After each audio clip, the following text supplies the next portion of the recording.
उन अनेक रूपों में भगवान अंतर्यामी रूप में विद्यमान रहते हैं। सृष्टि के प्रारंभ में परम तत्व परमात्मा 3 रूपों में प्रकाशित होते हैं, ब्रह्मा, विष्णु, महेश।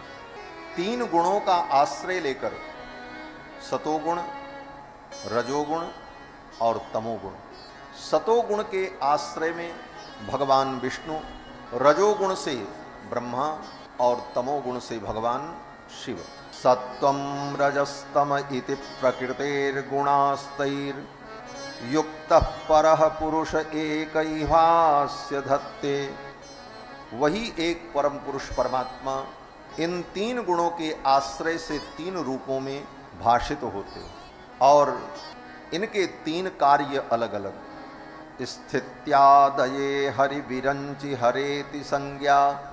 सृष्टि, पालन, संहार, इन 3 कार्यों के लिए इन 3 रूपों में जो भगवान का स्वरूप व्यक्त होता है, इनका नाम कहते हैं हरि, विरंचि और हर।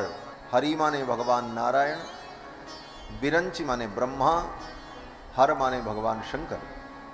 आगे सूत जी कहते हैं इन तीनों में जो परम सत्वमय है, श्रेयांसि तत्र खलु सत्वतनोर नृणाम स्युः। इन तीनों में भगवान हरि, भगवान नारायण जो परम सत्वमय हैं, उनकी उपासना जीव को परम श्रेय प्रदान करती है और जीव संसार के समस्त बंधनों से मुक्त होता है।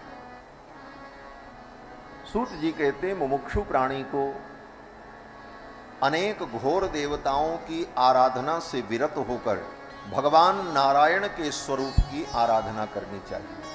स्पष्ट कहा, मुमुक्षवो घोर रूपान हित्वा भूतपति नथ नारायण कला शांता भजन्ति हनसूयवः। मुमुक्षु प्राणी को चाहिए कि अनेक घोर देवताओं की आराधना को छोड़ दे।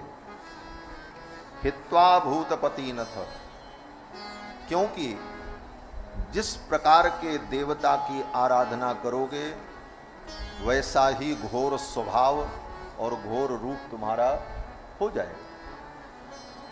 गीता में भगवान श्री कृष्ण कहते हैं कि जो जिस देवता की उपासना करता है अंत में उसी को वो प्राप्त हो जाता है।